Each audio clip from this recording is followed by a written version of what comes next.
just welcome everybody. We're gonna get started pretty promptly, even though people are gonna keep entering the Zoom little by little. I think Zoom is a little overwhelmed by our crowd. We had over 4,000 people register for this webinar, which tells me that many of you agree with me that we need to talk more about menopause. Oh, Mary, wow, there you are. I'm back. And, especially from a nature-rooted perspective. So that's what tonight is about. And before I start into introductions and we get on our merry way with this class, let's just take one moment to put our hands on our heart. And you can just feel what your heart is doing right now, whether it's feeling open, connecting with this beautiful community, with these fun teachers. Maybe you've been following one of these teachers and this is your first opportunity to meet them. Maybe you're worried about your health. Maybe you're worried about your family. Maybe you're just excited and happy. I feel my heart beating and I feel connected. Take a deep breath.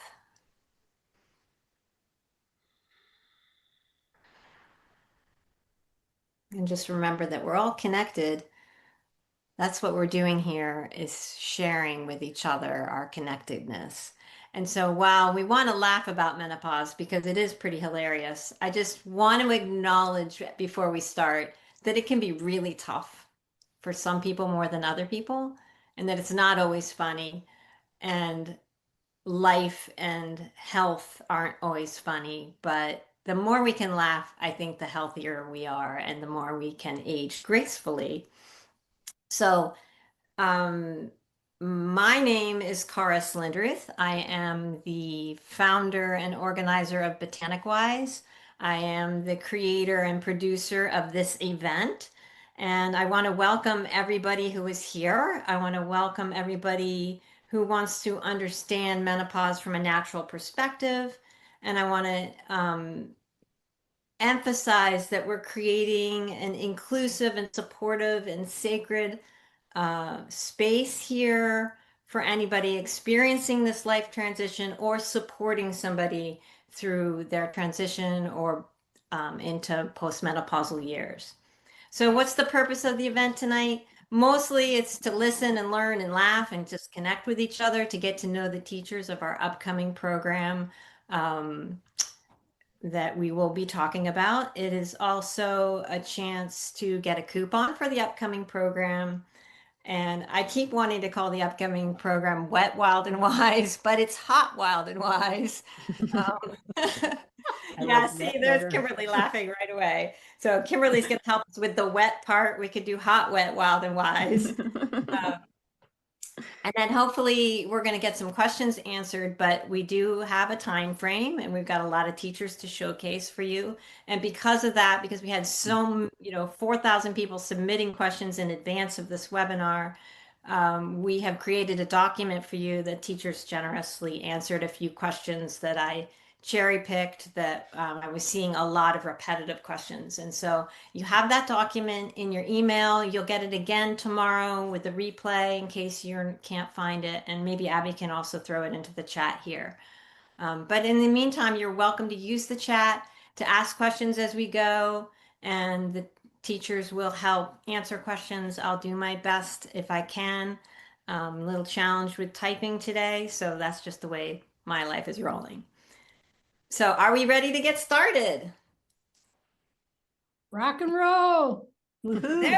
I want to hear some fun.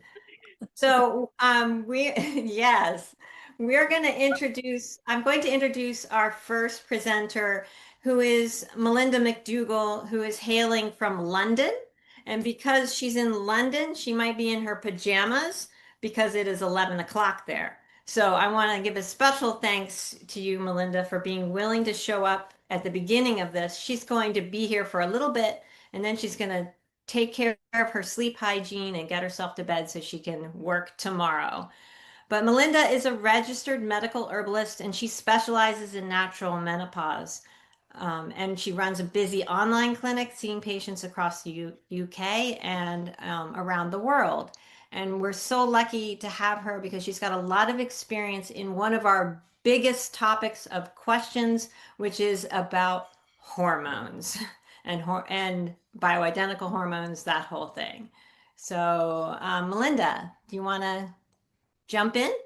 Absolutely. Hello, Karis, and hello, everybody. It's so good to be here with you all this evening, very late night here in London. And first of all, I just want to say I am so honored to be here and to be a part of this amazing roll call of teachers. And what an incredible lineup, you've put together, and what an amazing list of topics, you're going to cover over the next few weeks as we kind of really dive into this topic in a lot of exciting depth. So yes, my name's Melinda and I specialize in natural menopause support. And, it's fantastic that we are all talking about menopause so much more than we ever used to. But along with that, explosion of interest and discussion in menopause, there's come with it a lot of fear. There's a lot of people out there who are feeling very scared of what they might experience as they go through this transition, or you might be going through it yourself and finding it really, really tough. And I totally get that because this is what I do every day, all day, is I listen to the stories that women have as they transition through this incredible portal. I think it is a portal. And I just wanted to kind of come on here tonight just to spread some words of reassurance that yes, it can be tough, it can be a roller coaster, but it can also be very exciting. It can be transformational. And that is why I do the work I do, because I really love to see the transformations that happen when women look at this in a bit of a different way and really use it as an opportunity to reboot their health, their lives, where they're heading. It can be painful, but you can come out the other side of this feeling and, being amazing. And the plants are really here to help. They are they're a big part of the work that all of us do. And we all know how powerful and amazing herbs are, and especially when it comes to women's health and menopause. And I always say that herbs can reach those places that hormone therapy just can't even dream of getting to. So, yeah, just some words of reassurance I wanted to open up with here. And I will be teaching my class on Thursday, November the 20th. And we will be doing a really foundational class looking at all the signs and symptoms of menopause and how we might treat them and support ourselves with herbal medicine. So it's going to be a really great in-depth class. We're going to cover so much, and I'm going to be able to answer all of your questions, which I'm really looking forward to. All of the hormone questions. Yes. Yeah. So we're going to dive into all that. Melinda, I want to ask you if you have like just a personal ally, a plant ally that you work with personally that you couldn't do without. Yeah. So I was going to say black cohosh because I am absolutely fascinated by that herb and I've done so much research into it and I absolutely love it for menopause. But I think rose actually trumps it because it is just the absolute power herb when it comes to menopause. And, I've had so many women come to my clinic and, you know, just say, can you please help me? Because I am going to kill everybody in my life right now. And I am throwing things at my children and my partner.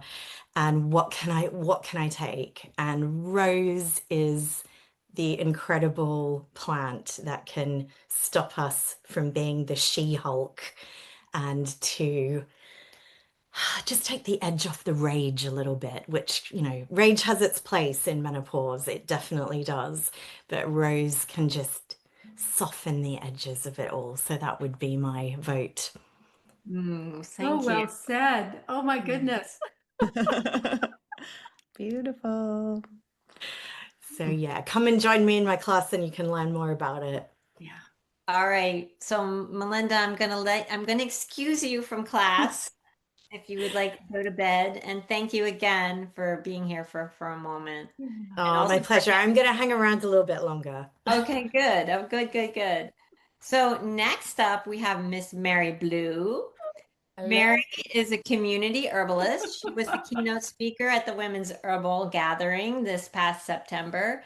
She is a teacher, founder of Pharmacy Herbs in Providence, Rhode Island. She teaches at Brown University. She teaches Western herbalism at Brown University Medical School, which is amazing.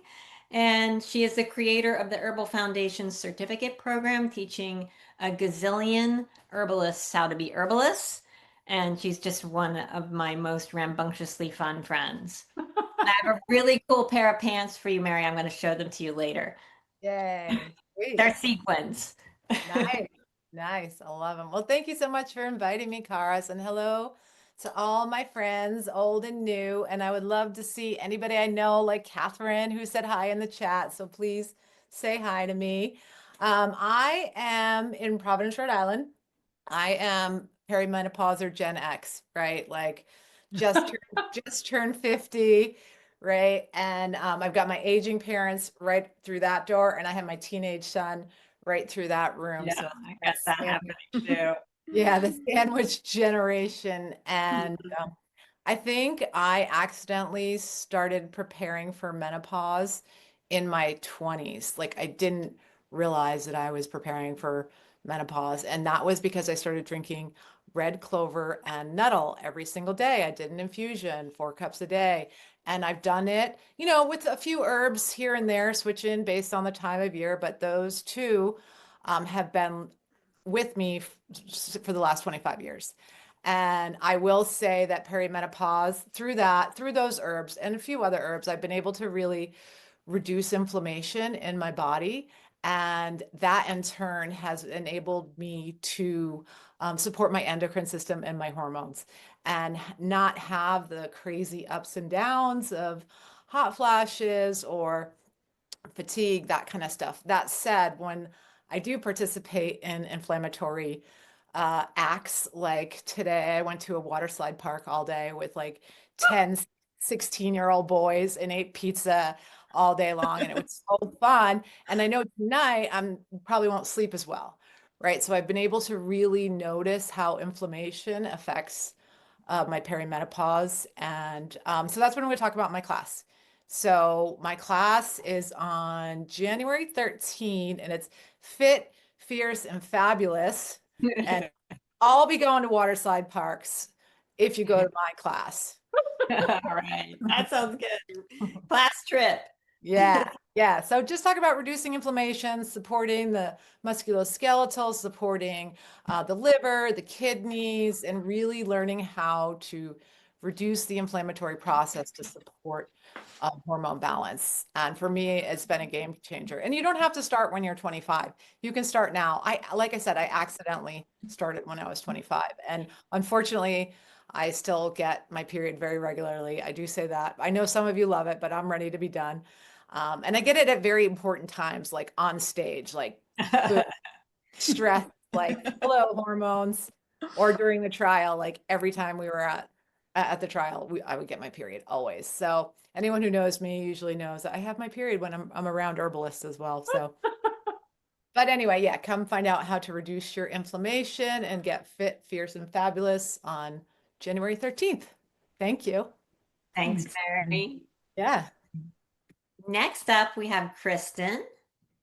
Kristin Grohman is a certified health and wellness coach with a specialized certification in insulin resistance and type 2 diabetes reversal. I met her through Tammi Sweet, which is a huge vote of confidence.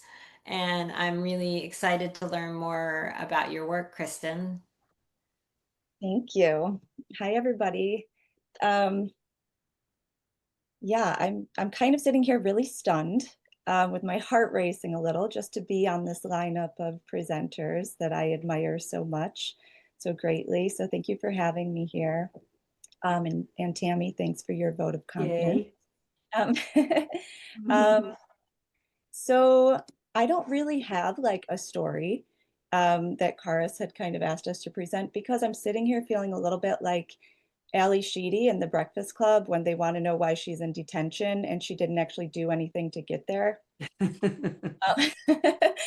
Because I'm not in perimenopause and I'm not in menopause. I'm 41.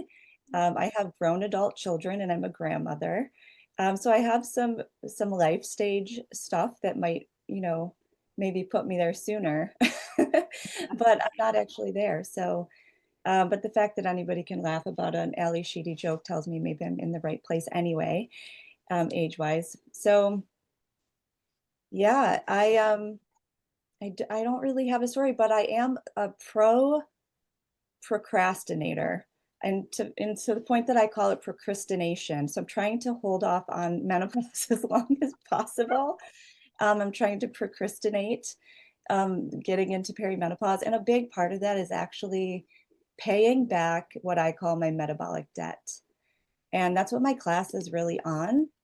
My class is on regulated blood sugar, which is kind of a nice way of saying we need to treat our pancreas like the little sleeping baby that it really wants to be treated like. So in my class, you'll learn all about the things that regulate blood sugar, like the foods we eat and lifestyle and sunlight signals and darkness signals, kind of some circadian function things there. And you also learn some of the ways that dysregulated blood sugar can show up over time, like inflamed hormone receptors and osteoporosis and mineral loss and everybody's favorite topic, which is like weight gain and even Alzheimer's and dementia, which is now being referred to as type 3 diabetes. Right. So I'll dive into the two fuel systems of the body and how we can regulate blood sugar to kind of ensure that we're efficiently using both systems so that we can reduce cellular inflammation and ensure that we kind of enter that metabolic state of cellular cleanup every night when we go to sleep. So that's my big passion, is making sure people get their cellular cleanup at night, which is our birthright. So could you give us like one little tip, like if we want to get started doing that right away tonight, give us a tip? Yeah. Like right now. Well, I can't give you the tip right now because we're all on the blue light screens. Oh no, everybody get off! Abort the mission. But yeah, my favorite way to repay metabolic debt is to eat more protein. Oh. Because I love to talk about our job is to eat protein, and there's many sources, and we pay back our metabolic debt in the currency it loves most, which is amino acids. And so that's what my class will be focusing on. Do you have a percentage of like 1 gram per pound? I've heard that.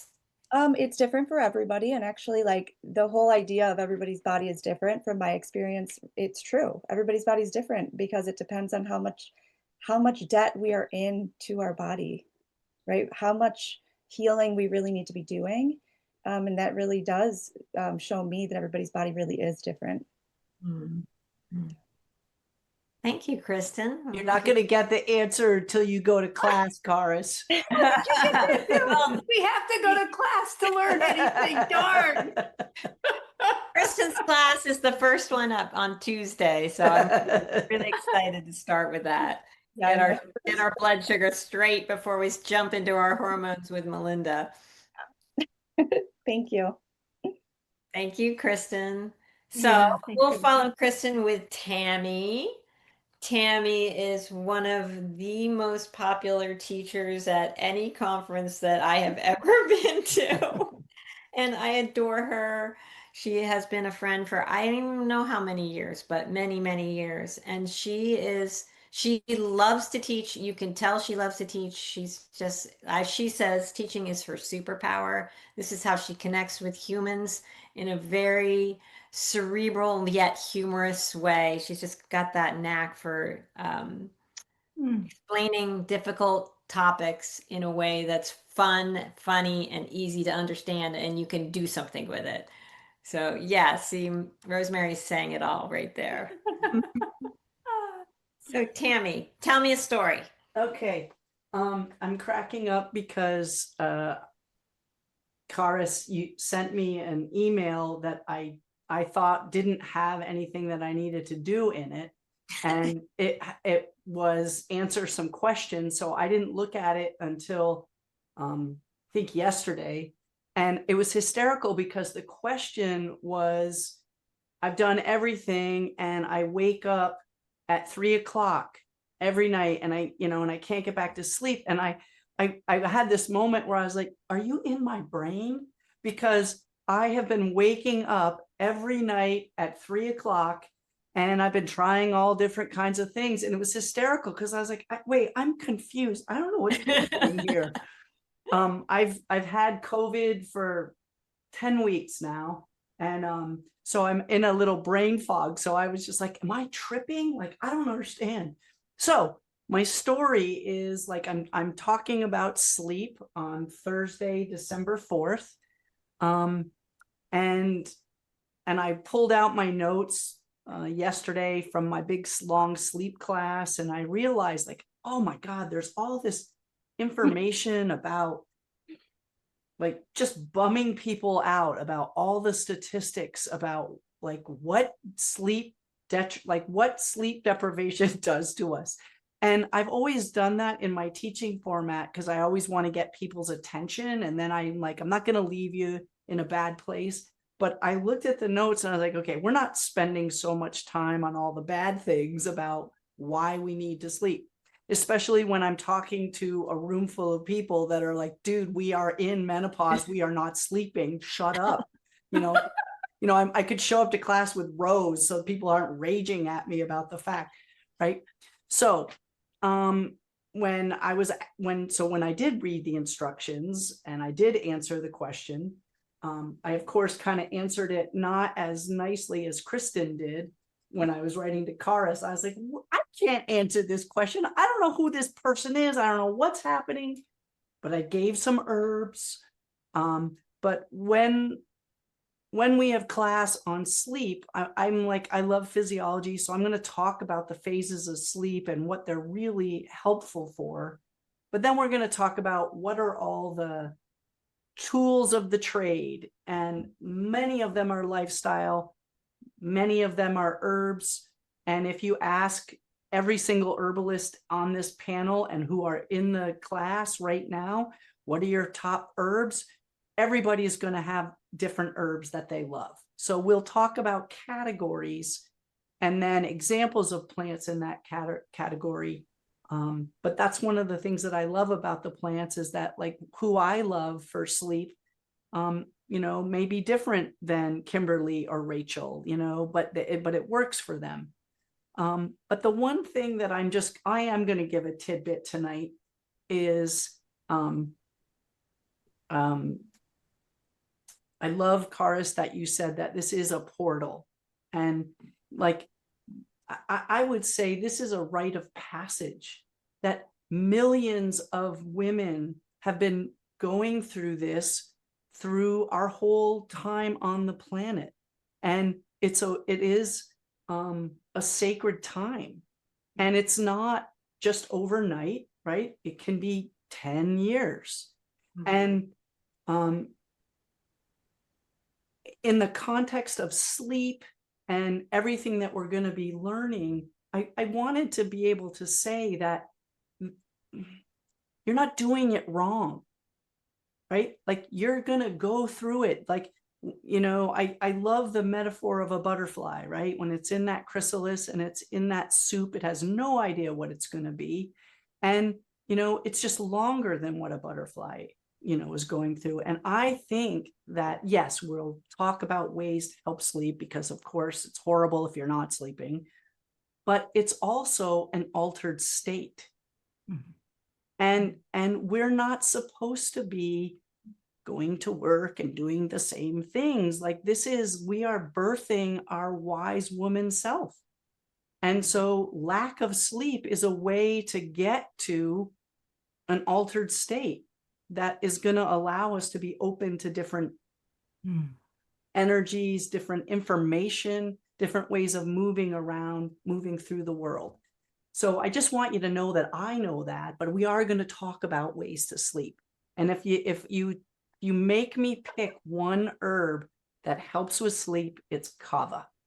I was going to ask you about that because I saw that's what you put in the question and answer document. Yeah, and a lot of people are afraid of kava. So want to like allay those fears right now? Sure. There is not one incident of anyone having any issues with kava who work with kava traditionally, who work with it in a decoction or in a low dose in a tincture. It's not like, if you're working with isolate, please don't, right? You know, if you're working with pharmaceutical grade kava, no. But, and so for me, I love that plant. The only problem is that I can't grow it. You know. So I buy beautiful kava from Tane in Hawaii, and I love supporting him and his co-op.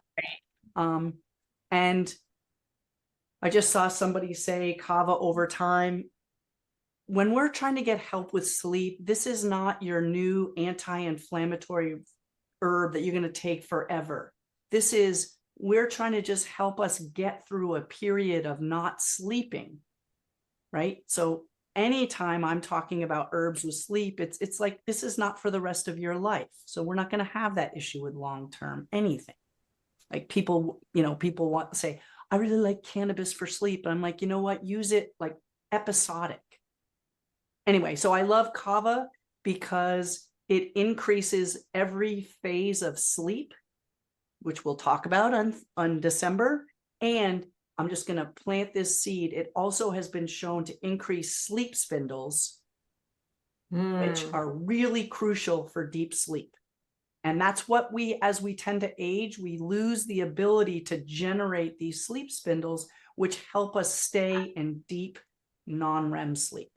And if those words that I'm saying, you have no idea, yay, come to the class. Until then, kava also makes you want to be huggy and exactly. Yeah. I love Cuddle. her. Yeah. So did I answer? Did I do all the things, Karis? Yes, you did all the things. You get a blue star. I get a good star, a gold star.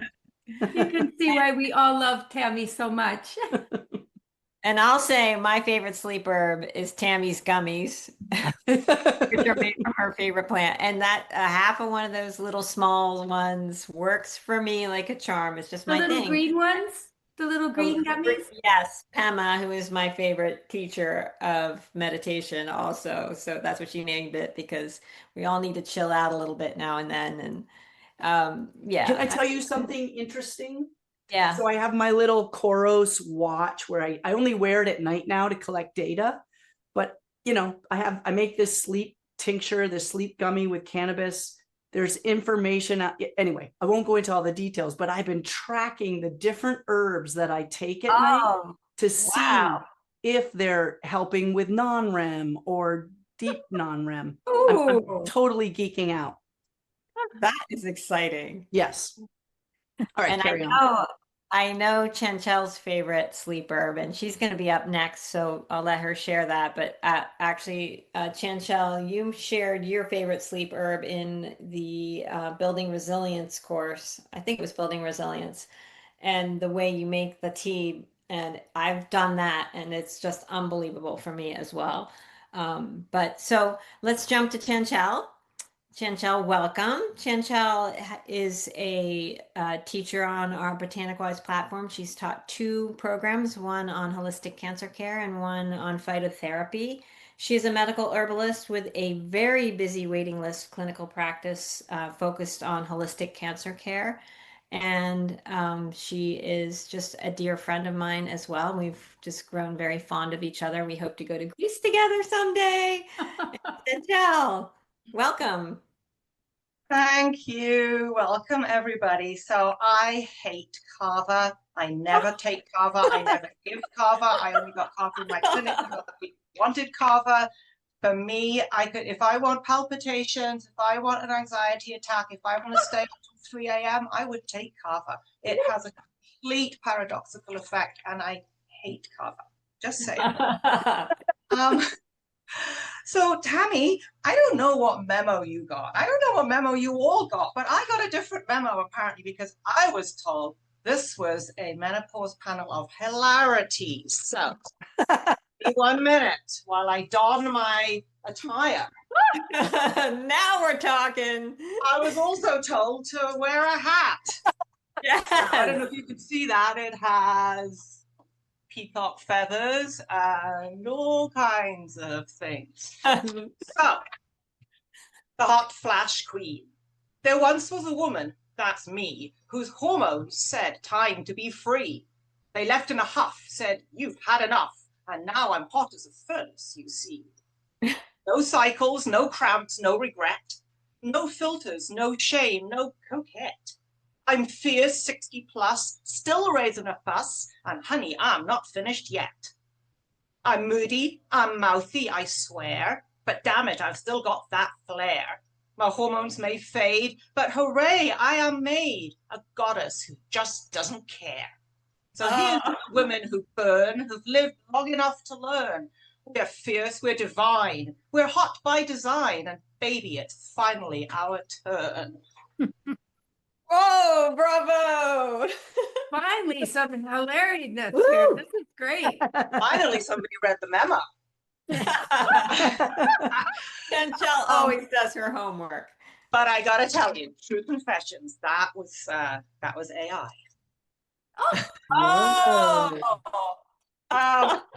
Late at night, oh my God, Karis, you want me to be funny about menopause? Come on. So I put it into ChatGPT, write me a funny poem about menopause. And it spit out this really cheesy, horrible stuff. And then it said, would you like me to put it in limerick? I'm like, yes. And then it said, would you like me to put it in haiku? I'm like, yes. But I went with some of the limericks. I love it. All right. Well, we need a copy of that poem that we can share with the replay email. I can definitely share it. I have my rose spritzer. This is actually rose 4 ways. So people in the chat were saying, give us the tips. So here's a tip. This was a spritzer we made at the farm this year in our distillation class. Rose petals, rose geranium, rose bergamot, and rose thyme. And I love it because it's not as sweet and sickly as rose, straight out rose can be sometimes. A little clary sage in there would be good. Oh, that cools me down. Yeah, so you know what you were saying, Tammi, about how your question about sleep was like really apropos because this is your thing. So I got the question about osteoporosis, and I'm 62 and I just got that diagnosis. So here we go, on the rock and roll. My first big proper disease since the decades ago fibromyalgia story that I lived through. So yeah, watch this space. I'll tell you in a year if what I do works, because I reckon that it does. I've helped patients numerous times. I've seen the X-ray results of bone density increasing. So I'm willing to believe that I can do that for myself. It remains to be seen if that is true. But that is what my class is going to be about, osteoporosis, osteopenia. I rarely have to speak about things that are that personal because I have so far had excellent health. But yeah, there's a lot to say about osteoporosis and osteopenia. I will leave you with one thought. And it might be too little too late for many of us, but if you have daughters or granddaughters or younger women in your life, they need to start thinking about this part of menopause really early, because you lay down your bone density, your bone mass by about 30. And after that, all you can do is maintain what you have. You can't really build more again. And so I didn't do that. I was not a sporty kid at all. I was really bookish.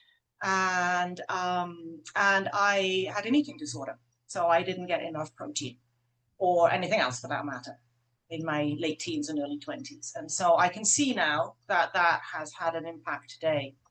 So I would leave you with the thought that if you have younger women in your life, get them thinking about menopause now, not about the drying up bit and the raging bit and all that part, but about preparing their bones now. So what should we tell them in brief?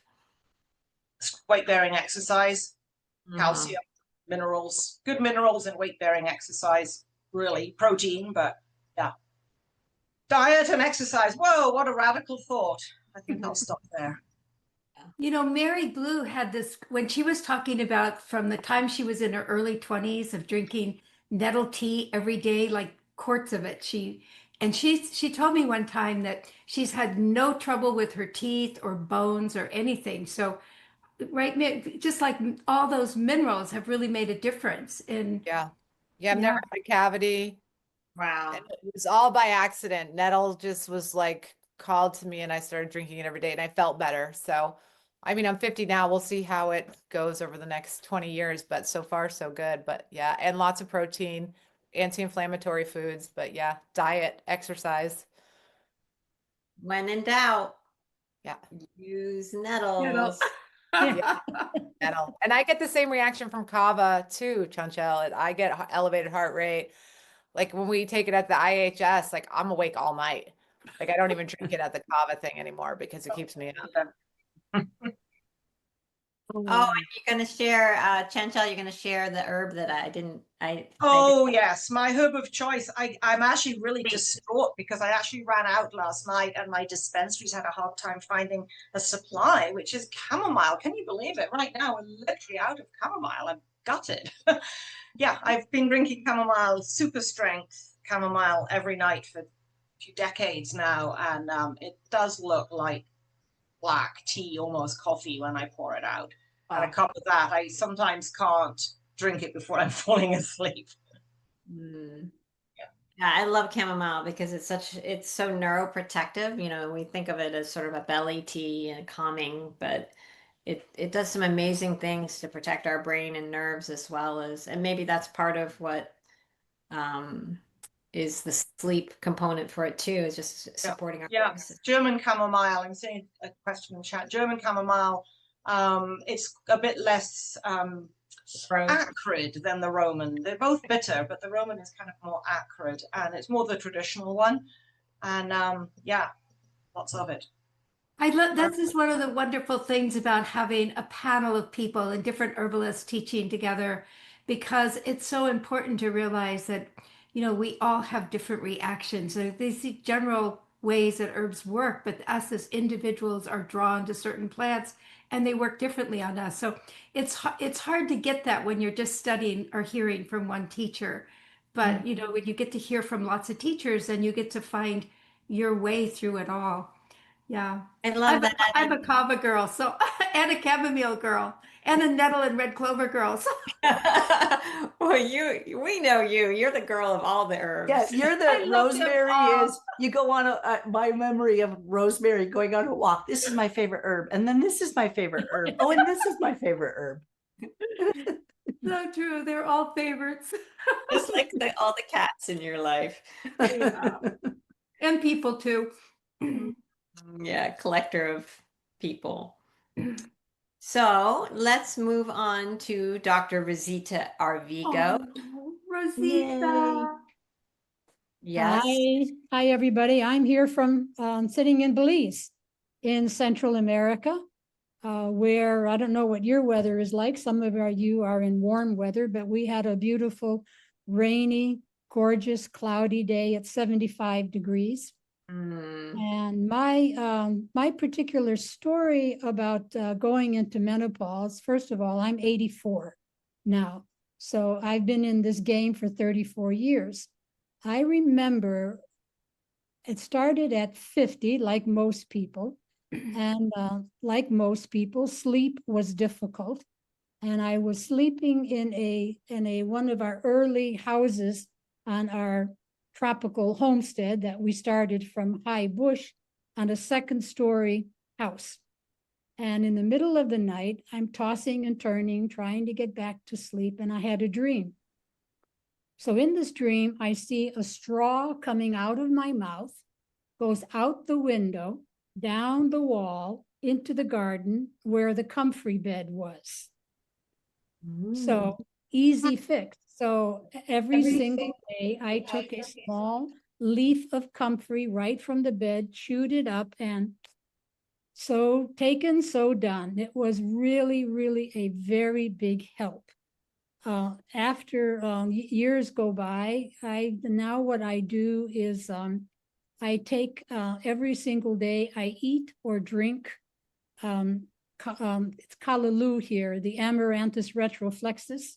That's our nettles. Nettles doesn't grow here in Belize, but we have amaranth. So every single day I have amaranth for breakfast, tossed with eggs. Then I make an amaranth infusion, and that's what I drink during the day. When I was about 78, I broke a bone, fractured a bone in my arm. And the doctor said, you know, you're probably not going to be able to heal this. You're too old. And I said, okay, fine. So I went back the usual 6 weeks later and looked at the x-ray, and he said, wow, I've never seen anything like it. You must be drinking a lot of milk. And I said, oh, not a drop. What did you do? This is in Belize, so he knows what callaloo is. And I said, I eat callaloo every day. And he said, girl, your bones healed like a 12-year-old. Fabulous. So I always give a shout out for callaloo. So what I'm going to be talking about at this wonderful conference of Hilarity is Chanchal, the Maya goddess of herbs, medicine, healing, the moon, and the earth. And within Chanchal's pantheon, there are 4 different phases of the goddess. Most of the time we think of the tripartite, mother, maiden, and elder. Actually, there is mother, maiden, sage, and elder. Right now, we're discussing the sage. When I looked at the goddess that I had been studying for 50 years, I looked at all of these phases of the maiden. I think she's probably maybe 15 to 20 years old. And then the mother goddess is somewhere representing the age of 20 to 50. And then the grandmother, the elder, is 75 to the end of life. So where is this woman between 50 and 75? That's why I think there is a quadripartite goddess. The mother, the maiden, the mother, the sage, which we're going to talk about, what we are talking about right here, and the elder. So I'm going to talk about that phase of a woman's life where we are done with so much of the earlier things that happen in our life, and gates and doors are opening for so much that happens in the later years of life. But most especially the aspect of wet, wise, and wild. There is a certain type of wisdom that a woman has who has been through the various phases of life, has had gains and losses, tears and joy, and there's so much to share with other women, your children and the grandchildren. She is my favorite topic, Chanchal, the Maya goddess. So I'm going to talk about her phase as the sage. My other favorite plants are basil and rosemary. I love those two in combination, just in general for the minerals, for all of the many other benefits, and sleep is one.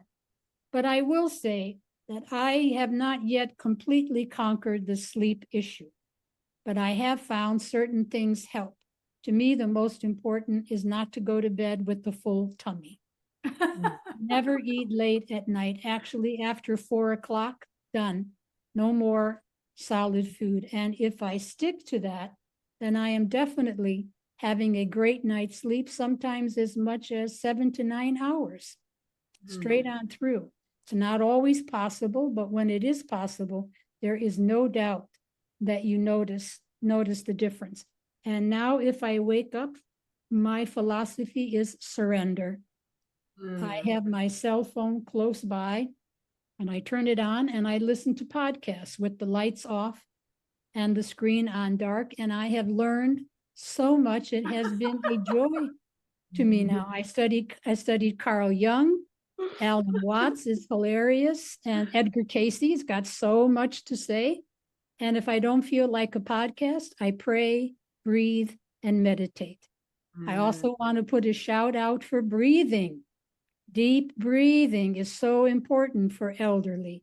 It keeps your cheeks pink, keeps your heart happy, and the rest of us juicy. So my talk is on January 25th. I just want to say, Rosita, when I turned 50, there was a one word that came to my head. It was like a mantra, and it was freedom. Freedom. And, I was a very driven mother, wife, provider, and I just wanted freedom. I wanted to travel. I wanted to care less. I wanted to care less about everybody else. And I think that's very, very appropriate. And Kate Gilday, at that time, Kate Gilday was like the one piece of advice that's really resonated in my head that she told me at this transition time was, you have to find time to do less. Mm-hmm. Like rest is so, so important for your transition time. And Yes. I ignored her. And I got into trouble, and that's a story. That's another story. At your peril. At my peril, I ignored Kate Gilday. What was I thinking? Oh my. So Rosita, that was just wonderful. Just hearing you. Like, you're one of my absolutely favorite storytellers. Me too. Thanks. Me too. I've missed hearing your story. So just listening to you right now just filled my heart up. Thank you so much. Love telling stories. I got a load. No, I loved You it too, too. Rosita. Thank you. Yeah. Yeah, as Rosita says, I've eaten a lot of beans. Yeah. So our next presenter is Deb Soule. She was one of my very, very first herbal mentors way back when the Women's Herbal Gathering and Conference in New England was at Sergeant Camp in New Hampshire. And I would drive my little car up there and follow her around everywhere until she became my friend. So Deb, welcome. And I'm so happy you're here. Oh, well, thank you, Karis, always for your love and your beamingness to all of us. And this is an amazing gathering that you have called us all together. And yeah, deep love and gratitude for all that you are. And yeah, including that Karis is going to be my my buddy in this class on I guess it's December 11th. But I did read a memo which said, please tell a funny story. Yes. So I do have a funny story. And this was when I was 27 and I'm 66. And I live in what's called the coast of Maine. I live in the territory of the Penobscot people. And we had our first spitting of snow today. So I'm thinking about all of you in warm places. For us, the Nettles, which is still green, we haven't had a killing frost, was just covered with this beautiful white snow today. So my story is, yeah, when I was a teenager, I started to learn about plants, and it was Juliette de Berkeley-Levy who was my first herb book that was given to me, which Rosemary has been so generous at bringing Juliette to this country, which was a dream of mine. And yeah, that's how I started as a teenager. So when I was in my mid-20s, this is 40 years ago, I just knew that we needed more herbalists and herb gardens and good herbal medicine available to people, because I have seen herbs be helpful and I've seen herbs not be helpful. And that's so much about quality, I think, and so many other things. But just to say, yeah, when I was 27, so the apothecary Avena that I very humbly started when I was 25, I was invited to come and teach at a menopause conference. I'm 27. And if you think back 40 years ago, there were not a lot of us. So I was like, okay, I'm up for this task. So I was in my old little Volvo and I had a basket full of herbal tinctures and dried herbs to show people and to be teaching at this.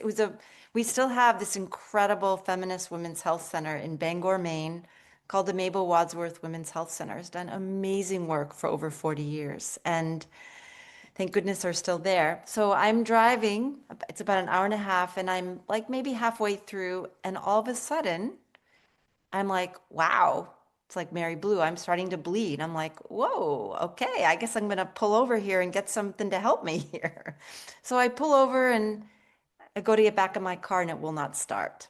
Oh, I'm like, oh, okay. And if you think back in 1987, there is no such thing as cell phones. There are only phone booths, which some people may not even know what a phone booth is. So I'm like, what am I going to do? And so I look around. This is a little town. This is Searsport, Maine. I live in a rural area.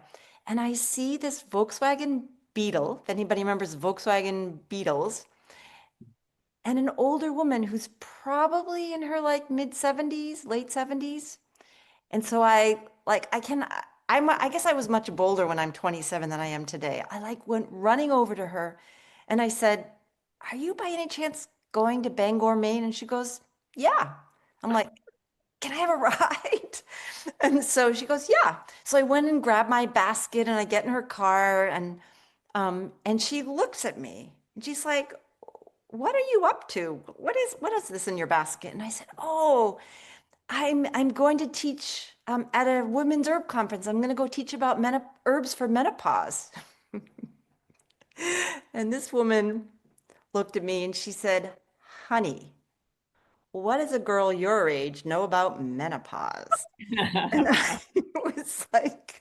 it was such a wonderful moment. It was hysterical. And fortunately, took it right in stride as a 27-year-old. And when I think back about it, I'm like, oh my gosh, she was so right. So I have loved plants from the beginning, and I have seen them be so deeply helpful for so many of us over these years. And this particular topic is dear to my heart. So Cars and I are going to weave in a little bit of heart health into our time together. And I'm also going to offer us a couple heart meditations. I have been a long time meditator and been a long time student of Thich Nhat Hanh. And so we're going to just guide us through a very simple metta practice and guide us through kind of a heart coherence meditation, which can be so deeply helpful if we're not sleeping well at night, and also really helpful in the morning when we wake up. I know for myself, something that's new in my life is the waking up with just a sense of sadness in my heart for what's happening in the world. So the heart coherence can be really, really helpful. And I'm seeing somebody ask about blessed thistle, and blessed thistle is one of my most favorite bitter herbs for the liver. So maybe we'll weave that in a little bit. that sounds good. Yeah. Do you want to say anything, Karis? No, I think I'm just going back to that message from Kate Gilday that I got that I'd ignored, which is the importance of self-care. And that is kind of where we're going to highlight that developing practices. And Deb and we share a little self-care practice that's very, very simple. And I invite all of you to do it if you're not already doing it. And I know a lot of people in this group already do this, but Deb taught me to really follow the phases of the moon. And so we connect with each other just by sharing photos of the moon, or just little comments about how beautiful the moon is at this moment. And she's up in Maine and I'm in Pennsylvania, and we're connected through our visual, right? Where our vision is connecting to this planetary being, and I just love that powerful. It's just very healing for me. In a weird way, it grounds me. And I think sometimes when we look at the magnificence of the sky, and I know Emily could speak to this as well, But that hugeness of the sky or the hugeness of the moon um, fills me with a sense of everything's okay. I don't know why, but it does. So we'll talk a little bit about that, and of course I'm going to weave in brain health because that's my thing, my concern and my project. So, and it's we all want to keep our brains as we get older. So, or lose them. Yeah, Sounds like a good idea. we don't always have a choice, but we can laugh about it either way. You remember what Adele used to say? So long as they think we're crazy, we're safe. Exactly. Adele Dawson, one of our great elders, right? Thank you, Deb. Thank you, Deb. So our next presenter is Rachael Pontillo, and unfortunately, Rachael has laryngitis, so she is in the chat. And Abby, I think now's when you could pull up this. She's going to be teaching 2 classes back to back at the end of November, and her specialty is skincare, and she's also going to talk about hair care. So there were a lot of questions that came in through the webinar registration that had to do with what do we do about losing our hair? And I don't know, Rachael, if in the chat you just want to put like one self-care, especially like preventive for younger people that might be able to start doing to keep their hair intact. Preventative for hair loss. Do less when you're younger. Rosemary oil. I love that. I always tell my patients, have you ever seen a really old person with a tongue? It kind of looks weird. So just be okay. Make a little room for wisdom. Some of the hair fall out. Just Did you say just let your hair fall out? Just let a little of it go. Make room. She said make room for wisdom. Okay. It's Less okay. hair means more wisdom. Oh my God. Okay, that's a new one. Probably ChatGPT told me that. No. I would question that one. Rosemary, it's your turn. My turn. Oh, Yes. well, I just want to say how honored I am to be here and how much I've just enjoyed listening to everybody. I just feel my heart. Like when I see all those little hearts going up, it just makes my heart kind of explode. But, yeah, and I love that Melinda's still with us. It must be like midnight back there in London, but she's hanging in here, and it's so nice. I'm hanging in there still, Rosemary. And Karis, I just want to thank you for bringing us all together and for all the hundreds of women that are joining us because it is such an important topic. So, like Rosita, I'm like way past menopause. I'm heading into I'm going to be 77 next month. So it's been about 25 years. But I do remember that time. It was such an incredibly chaotic and very empowering time for me. I felt like a teenager again, basically like I was going through puberty, only I was a lot older. And I always say that it's a lot like going through puberty again, right? Our hormones are just really acting up and shifting us. But I love that image of the portal because it certainly is a portal for us. And as someone who has survived it, has gone through it, and also have worked with a lot of women, I would say that it's just such a powerful phase in our lives. Like Rosita, I just find it, yeah, I would say that it's one of my favorite times actually in life. And it's a surprise to me because I am definitely changed. I'm not really the same person. We do change as we go through it. Like, yeah, we do lose a little of our hair and some of our juice. A lot of things, our bodies shift and change. I'm still really getting used to that. Like, whose body am I in and stuff.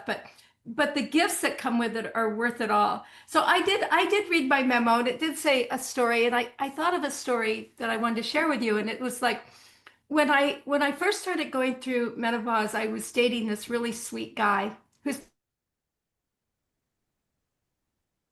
with me Oh, through it all. no. And he was, yeah, Robert, and he's really, really sweet, a little bossy, right? And so I was normally, and he was kind of used to me being, just sort of lighthearted and fun, usually pretty sweet. Anyway, so but as I'm starting to enter menopause, that's really shifting. And so one day he just said something to me. It really wasn't even that bad. I mean, I think he was kind of explaining how I should do something. And I turned and I looked at him and I just said, "Don't you dare tell me what to do. I've been listening to men all my life and I'm done with it." And he just kind of stopped in his tracks and stared at me because it was so unlike me. I turned around to see who said that. I felt so good. It was like I just felt like, wow, I really like this person.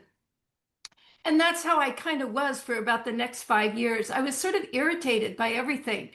And which again, is not really my mode in life, but it was like I used that irritation really well. Those were the years that I was like really working hard on United Plant Savers and working to do a lot of land preservation.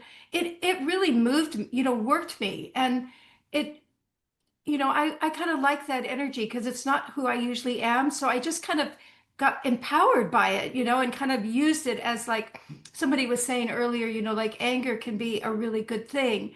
And, my normal mode of action would be like if I see a forest and there's, a clear cut, I look to the forest. I'm always looking at the forest, looking at the beauty and the abundance. But during my menopause years, I was looking at the part that would be clear cut. And then that would move me to want to do something. So it was actually very, very empowering for me during that time. And then as my hormones, after it took about 4 or 5 years, as my hormones settled down, it was like kind of one day I woke up and it was like I was back to me again, but different. So that's one thing I just want to share, that a lot of, if we nurture ourselves and if we support ourselves, and if we're supported by our circle of friends, we navigate through it and we come through it, you know, better, I would say, wholer. Like we come through that portal as the wise women that is the next step on our journey. So, yeah, and of course, I had herbal allies. I had lots of my herbal friends as allies.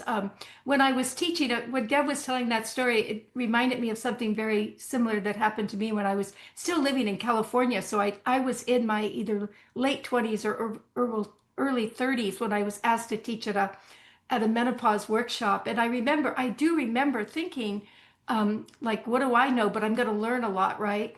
So, like Deb, I took the herbs, but really what I did is I just listened to these women. And in those days, the stories weren't about empowerment. Like I remember walking out of there feeling really depressed because the discussions at that time weren't about, we're becoming the wise crones and we're moving into our power and we're helping each other get that way. It was more like, oh, it was all the negativity that has been fed to us about this stage of life. And so when I came shortly after that, when I moved to New England, I was so curious about this stage. So I did host a number of workshops for menopausal women. But again, I would always start by passing the speaking stick and listening to the stories. It was such a wonderful way to learn, about what menopausal women were experiencing.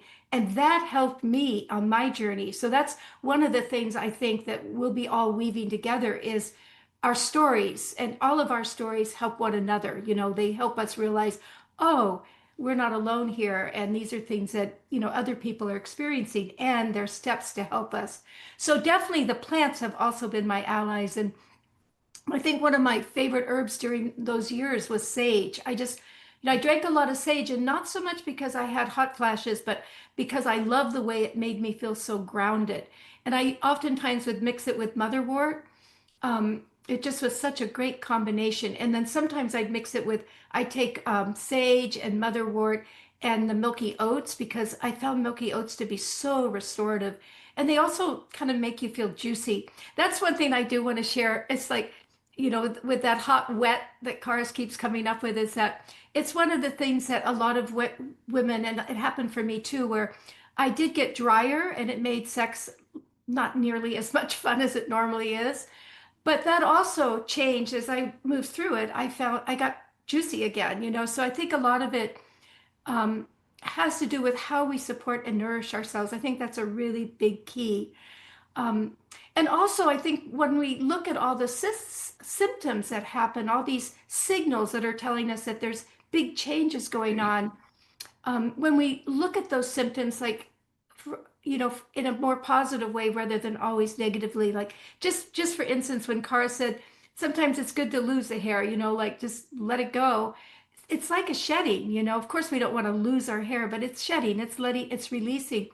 And when our vaginas get dry, it's also a time maybe when, rather than maybe having sex, that we're just learning to self-nourish in different ways, for instance. So it's just learning to look at these shifts in a more positive way, because they lead to something so powerful and rewarding as we walk ourselves through it. So yeah, I'm delighted. And Cars and I are going to do a class about surrender and letting go and the losses that happen, because there's absolutely not a one of us who gets through life without experiencing loss of some kind, heartbreak, the loss of loved ones. Oftentimes, as we're transiting into menopause and going through these hormonal changes in ourselves that are changing us, our personal worlds are changing too. Like, children are growing up, leaving home, and about that time, parents are either becoming more dependent on us or passing on. And then it's also that time in life where we see more of our friends also leaving. And so there's a lot of loss. There's a lot of shifts and changes.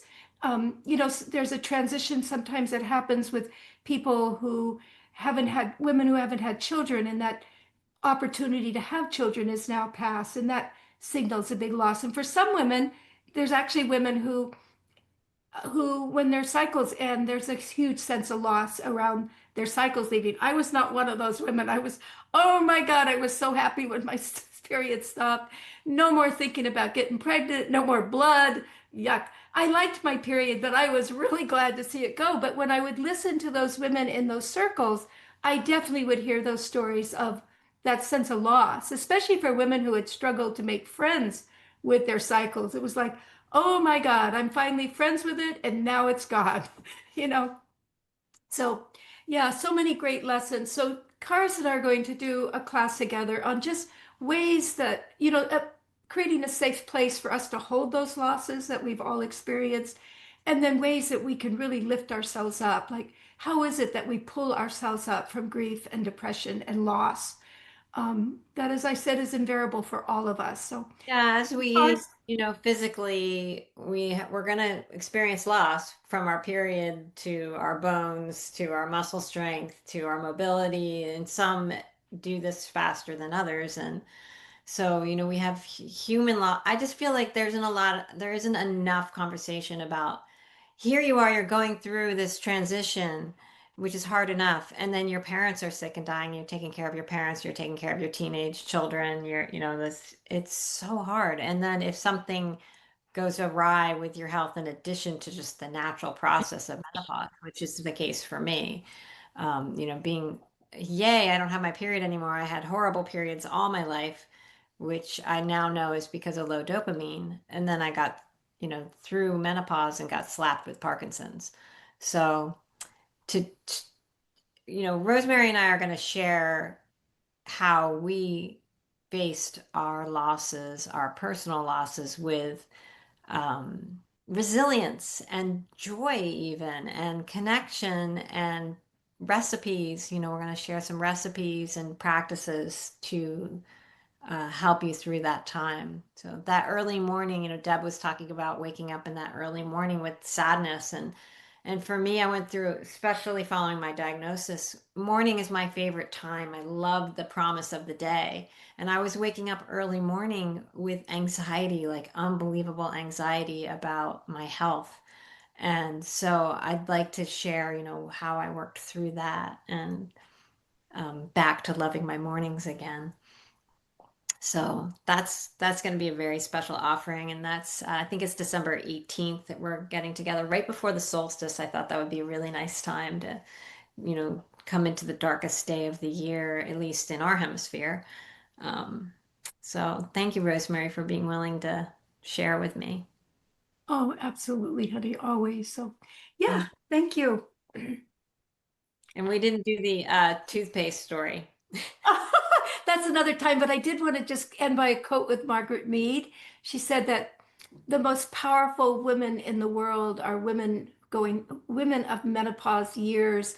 So let me just read it because I love this quote. There is no more creative force in the world than the menopause woman with zest.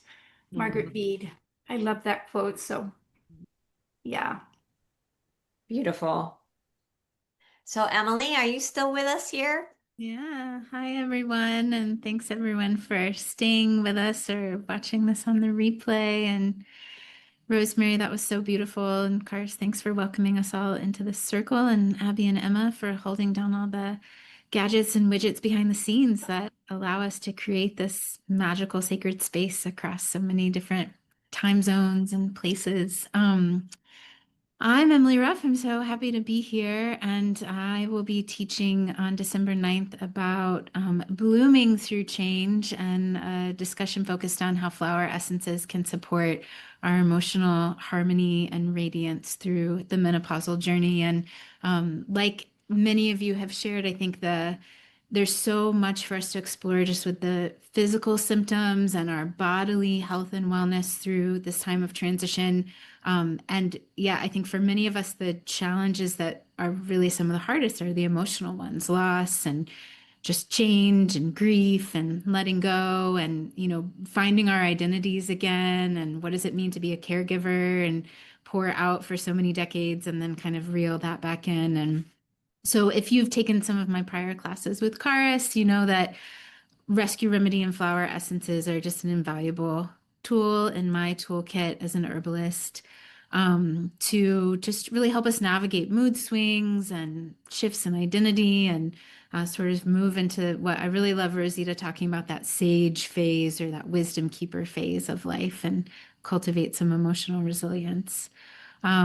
I wanted to riff a little bit on Rose, and thank you, Melinda, for starting our circle with Rose, and Chanchal and others of you for bringing Rose in. I think it's obviously a quintessential medicine of the heart and of this phase for us as womb keepers. And what I was thinking about with Rose is just how she comes with her own protection plan. The thorns that she carries are not for decoration. They remind us that staying open-hearted doesn't mean that we're defenseless.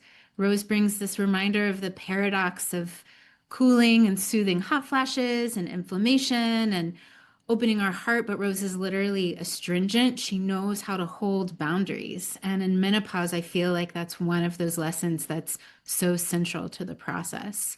Our hearts can feel really tender, and sometimes those thorns can feel a little extra thorny. But the low tolerance for nonsense, the irritability, that's Rose medicine too. And I feel like she really teaches us that softness and fierceness can exist at the same time. So I think about, if you're feeling prickly with a hot flash, or what I like to think of as a power surge or an alchemizing energy that moves through us in this rite of passage, if we're feeling like snapping at someone that doesn't deserve it, we can just reframe that and think about the fact that we're practicing being a rose. We can have soft petals and also sharp thorns, that we are absolutely worthy of protection. And I think especially for those of us that are parents or partners, we spend so many decades in those maiden and mother years giving care. And in that sage time, we're really learning how to care for ourselves again, and remembering that we're deserving of that protection. I love collecting the fresh petals of rose in the summertime and infusing them in honey to dip into in the winter, or like Chanchal, that beautiful aromatic rose spray that you brought into our circle, or sprinkling some rose petals into my early perimenopause blend right now is Tulsi and milky oats with a little sprinkling of rose to remind me of the beauty and the protection. And of course, thinking about that thorny ring of protection, I'm always leaning on rose as a flower essence, in addition to rescue remedy and some of the other essences we'll talk about on December 9th. But the other sort of humorous bit that I wanted to leave with our circle is, as a child of the 80s and early 90s, Alanis Morissette was one of those jagged little pills that I was like raging fiercely with in my teen and 20s time. And I recently heard Alanis talk about the emergence through menopause and that metamorphosis as emerging as a butterfly carrying a machete. And I felt like this circle could maybe relate to that image. So I'm honored to be in this circle with all of you and look forward to sharing with some of you in December. Thank you, Karis, for bringing us all together. Thank you. I just want to add to everybody, if you don't know, that Emily is the steward of Sage Mountain, which is Rosemary's legacy. So it's such a, yes, such a, you're just the right person for this. Oh my goodness. Yeah, Emily is a very powerful human being and advocate for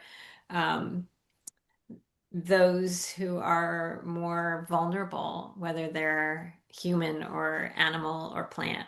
So I just love you so much, Emily. And I'm so the moral of your rose story is you can sniff me, but don't grab me. There's thorny thorns. Somebody was asking what kind of rose. Does anybody want to pitch in? Does it matter? Can it be any kind of rose? Besides, we don't want sprayed roses, right? Like if you go to the grocery store and buy a bunch of roses, don't put them in your bathtub because they're probably full of pesticide. I think of it as anything, any rose that smells. I love using Rosa Damascena. And I also just wanted to say I'm going to go to bed now. So I just wanted to say good night to you all. And it's been so lovely. And I'm really looking forward to teaching on this course. And it's been great. So great tonight. Good night, everyone. Good night. Good night, dear Melinda. Yeah. I got to say something about Rose. Don't put it in your bathtub and then get out and let the water out and let the petals sit on new enamel of your brand new clawfoot. And so it dyes it, right? That's I've done it. I had Rosemary, this is for you. It was Robbie Woodings when I went to live with him, and he built this beautiful new home for us, and he built this lovely, put in this brand new clawfoot bathtub. First night there, super romance, hot bath, showered with rose petals. Off we go to the bedroom, ignore the bath, leave the petals in there. We had a purple polka dot bathtub for years. That sounds lovely.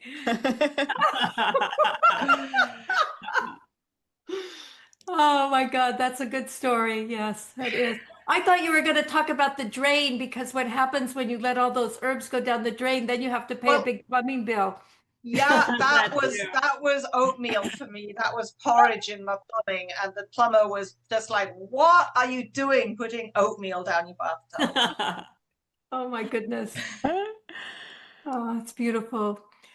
So Kimberly, you're finally. It's finally my turn. The juice. She saved the juice and the wetness till the end. Oh boy. We're all waiting to talk about sex. So Kimberly, the love goddess.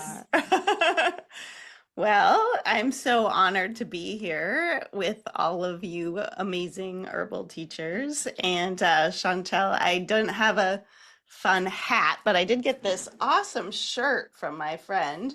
I think it's kind of a butterfly shirt. Ooh. So I feel as though I've kind of, moved through the chrysalis phase. Now I had my 58th birthday yesterday. So I'm kind of through the portal, and this is my butterfly-ness here that I brought for you all.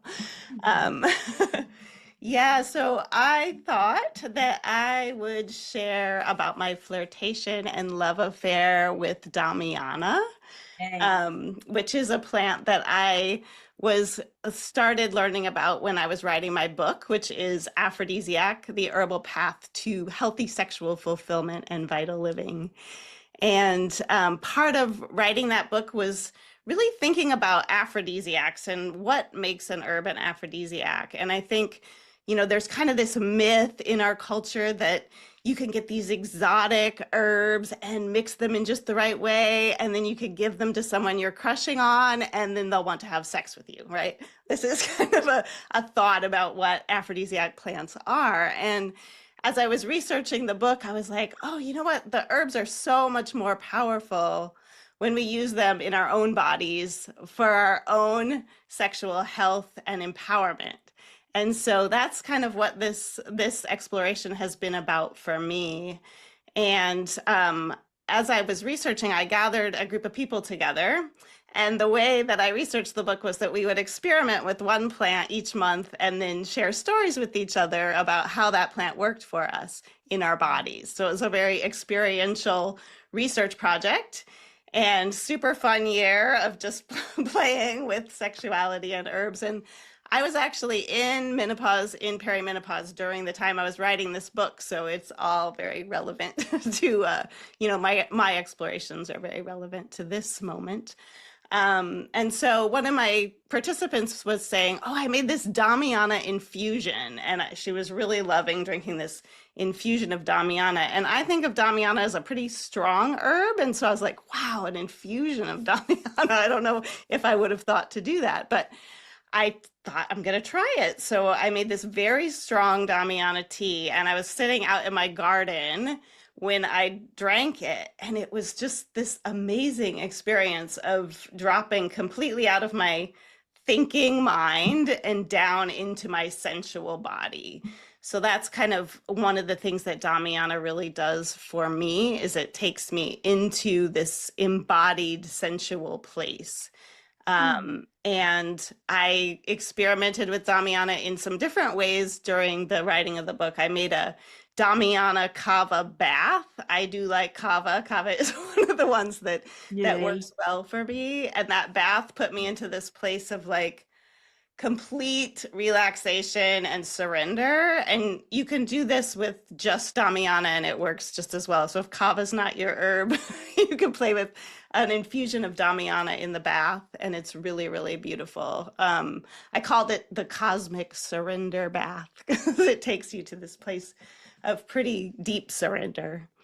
And then there's also a recipe in my book from Diana DeLuca about a Damiana chocolate love liqueur. So that's another delectable way to enjoy Damiana. And you also get the cacao along with it. So I will be teaching a class called Owning Your Pleasure, Herbal Aphrodisiacs Through Menopause. And we are going to have a lot of fun in this class. So there's going to be a interactive component. So I said, bring your favorite chocolate or some other kind of treat to the class. And if you have Tulsi Rose tea on hand, bring yourself a cup of Tulsi Rose tea as well. And we are going to learn about herbs like Damiana and Rose and Shizandra. Shatavari is a really amazing herb for menopausal women as an ally for that question that came in the chat and that's been talked about a lot about vaginal dryness and the elasticity issues. So we'll be taking a deeper dive into some of those herbs in this class. And then we're also going to be learning about how to circulate sensual and sexual energy through our bodies so that we can use that energy as source energy for all of the things that we're up to in our lives. Because I really believe this erotic energy is the source energy that allows us to continue to do all of the things that we want to do.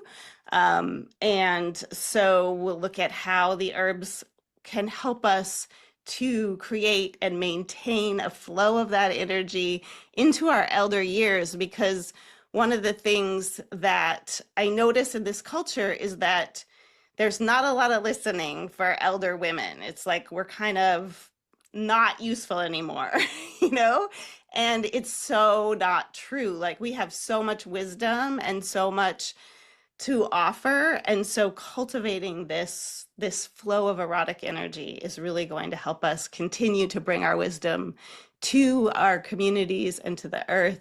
And that wisdom and all that we offer is so, so, so important. So I'm really excited to see you at the class and help you learn to generate that flow or to cultivate even more of it. And I'll just also just give you a little tidbit of one of my favorite poems. It's by Donna Nieto, and it's called Biosexual.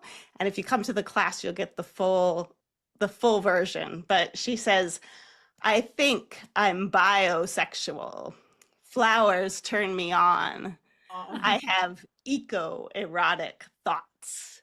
The liquid trickle of the stream flow over the rocks makes my juices flow. So that's an introduction. Oh, that's beautiful. That's a great way to end. Mhm. Or begin. Or begin. Can you put the poet or the name of the poem or something in the chat? Oh, yeah, certainly. Yeah, and we can put it in the Add to my replay. collection. Yeah, Jennifer, there is a replay for sure.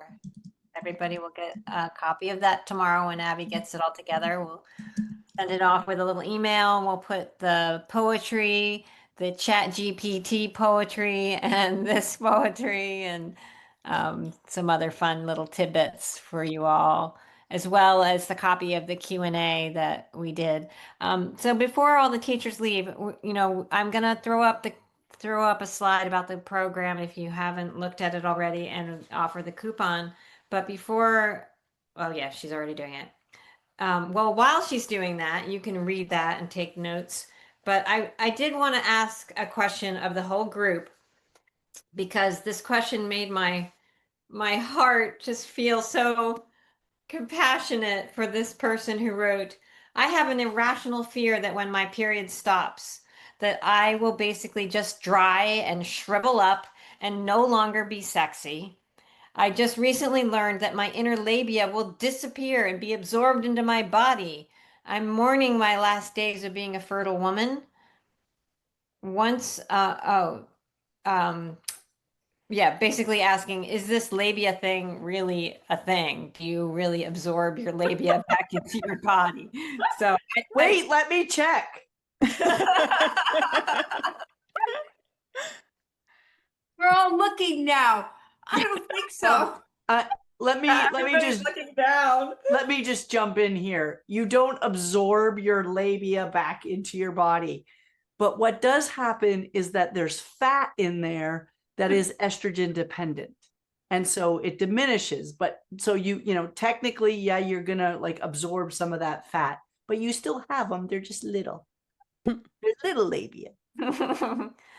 Yeah, and if your partner is male, you might notice some of his things get smaller too as time goes by. But I think just listening to Kimberly in response to that question already, just listening, like, doesn't that give you inspiration that menopause is not the end? It's a new beginning. It's a new phase. It's a new phase of creativity. And for me, with all the hardship that I'm working with, I have so much joy and so much creativity. This program is part of my creativity. 4,000 people signed up to participate in this webinar tonight. And that tells me that I'm really in my life purpose, right? So just because you're older, just because you stop bleeding, just because some parts of your body don't work as well as they used to, including your brain, which does happen as our estrogen drops. Our brain changes a lot, with or without some sort of neurological disorder.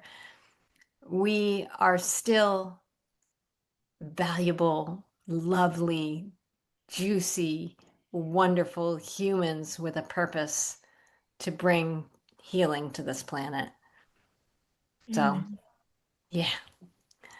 So I just want to thank everybody for their time, the panelists for your generosity and your patience for your turn, and for the spirit that everybody is engaged, for this evening together. I am very grateful. What fun, and a nice taste of what's to come in the program starting next week. So I will let the panelists get on with their day or their evening. And Rachael, thank you for showing up even though you're still convalescing. And thank you, everybody. Thank you. Good night. Good night. Thank Much you, love. guys. Looking forward to Thanks, seeing you everybody. all. Thank you. Love you all.